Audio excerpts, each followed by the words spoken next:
This wire trash can was $1.50, but I didn't see a trash can. I saw a vintage urn straight out of a Paris flea market. And once I saw that, I started looking at everything differently. So I challenged myself to recreate over $800 of Anthropologie decor for under $50, using thrifted finds, Dollar Tree pieces, and things I already had at home. And I'll show you exactly how each piece came together, start to finish. Now grab your coffee, get comfy, and let's dive in. This piece I loved right away.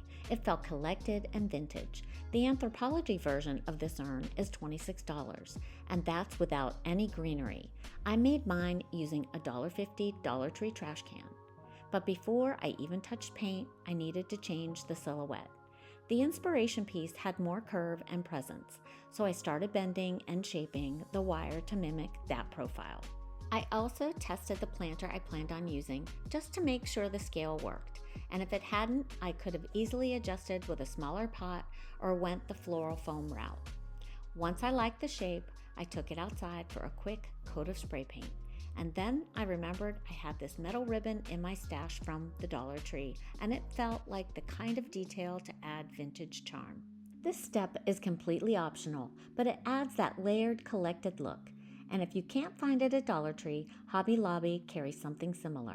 Once everything dried, I deepened the color with a little Java chalk paint, just dabbing and swiping it on to create that aged, time-worn patina. This is a step that makes it feel less handmade and more like an heirloom. Now it was time to add the plant, but before I did, I tucked in some moss around the base and then filled in the sides like the inspiration. And now that $1.50 trash can officially become a vintage style urn.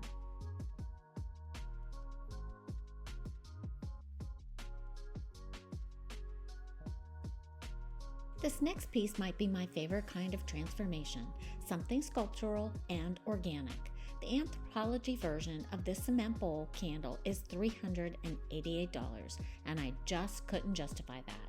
So I headed to Dollar Tree looking for the right shape to use as a mold. I wanted something narrow at the base that gently flared up at the top. That soft graduation is what gives it a high-end sculptural look. And this one was perfect. I grabbed two so I could create the mold.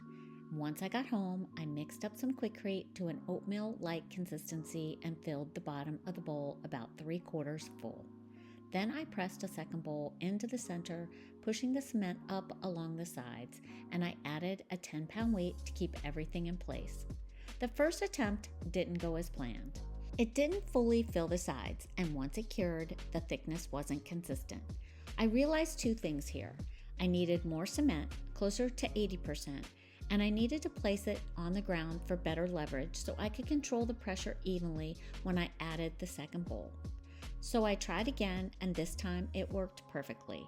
After 24 hours of curing, I flipped it over, and this one was beautiful. And then I filled it with candle sand and added wicks I picked up on Amazon, and I'll link them in the description box below. You can even add a drop or two of essential oil near the wicks for fragrance.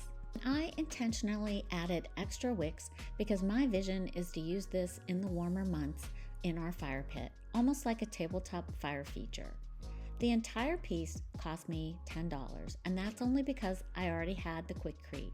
But a 50-pound bag of Quikrete is around $7 and will last through multiple projects. I love how organic and substantial this feels, and honestly, it doesn't feel like a DIY at all. It looks like a true statement piece. And apparently, I wasn't done with the whole stone and fire theme, because when I saw this $2 glass vessel at Goodwill, I immediately knew what I could do with it. An Anthropologie-inspired concrete oil burner, and this shape was almost identical. And when I got home, I realized I had its bright orange cousin in my stash, which obviously wasn't going to stay orange for long. I started with a coat of gray primer so the next step would adhere properly. To get that concrete look, I mixed powdered joint compound with a little paint and water, just enough to create a thick, spreadable texture. I layered it on and let it cure for 24 hours before sanding any areas that were too raised and rough. then adding just a subtle depth of color with a damp paper towel and acrylic paint in grays, black, and white, mixing them to mimic aged cement, and dabbing and swiping. To make these functional oil lamps, I picked up heat-resistant ceramic inserts and wicks from Amazon. You get 7 of each for about $6, and I'll make sure to link them below. So my total cost for 2 lamp burners without the oil was just about $4. The inspiration pieces would have been $100. I then added clean burning lamp oil, and I was careful to test everything before styling. And if you decide to recreate this, just make sure you're using ultra-refined lamp oil designed for indoor use, and always test your vessel first, especially if it's thinner glass. My glass stayed cool to the touch, and they worked beautifully.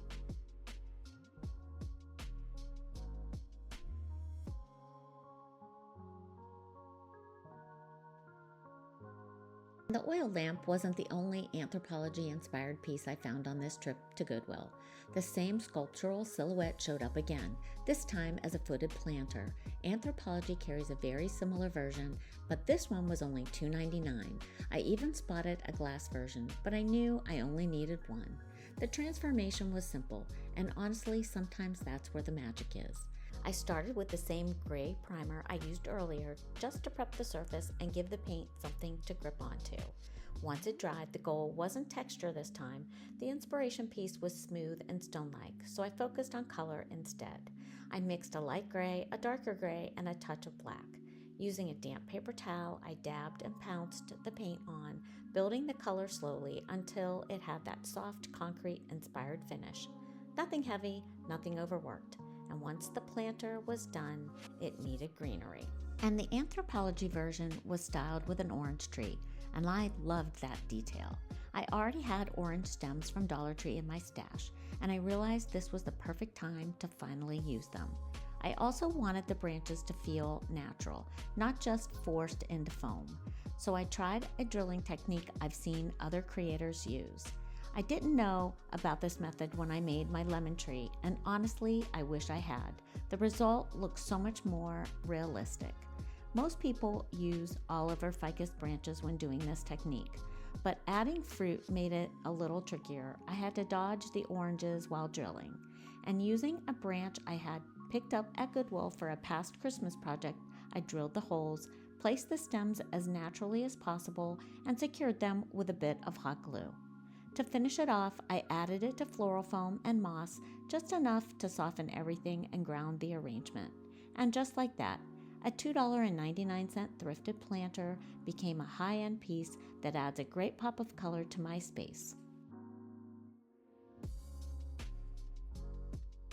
On a separate trip to Goodwill, I came across this small metal table for $2.99, and I'm pretty sure it originally came from Five Below. In fact, they still sell a similar version for around $7. But that wasn't what caught my eye. What I saw was the shape, because Anthropologie carries a nearly identical table retailing for $128. And I just love the bold Fiesta-inspired colors they offer, especially the blue. So I took a quick trip to Home Depot and color matched the shade as closely as possible. The transformation itself was simple, but intentional. First, I sprayed the legs black, like the inspiration piece. For the tabletop, I applied a few coats of blue, but I didn't aim for a perfectly solid finish. The Anthropologie piece has areas where the color feels slightly worn, almost layered, so I left subtle variations in coverage to mimic that effect. But the real upgrade came at the end. I finished the top with a high gloss clear coat, and that single step completely changed how the paint looked. It instantly felt richer, more polished, more finished. And just like that, the table was done.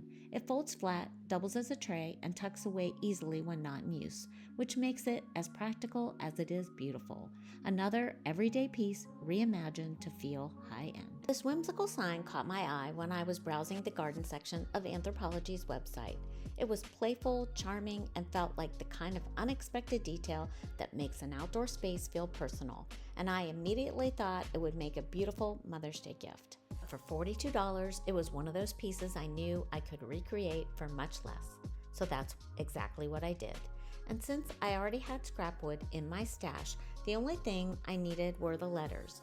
I found raised wooden ones for about $6 at Michael's. And the inspiration also had a small decorative butterfly detail in the corners, which I didn't have, but I did have raised stickers from Dollar Tree that gave me the same dimensional effect. For the letters and the decorative details, I used an off-white spray paint to mirror the inspiration piece. For the wood base, I made one intentional change. Instead of the original color, I chose a green tone, something that would feel more organic and blend naturally into my garden and planter area. Once everything was dry, I used wood glue to assemble the piece. To create the trim around the edges, I masked the border with washi tape, which made it easy to get clean, sharp lines. And that was it. The sign was finished, ready to style in a planter and just as charming in the garden itself. A small detail, but one that adds personality, warmth, and that collected feel I love. Thanks for watching, and we'll see you next Saturday.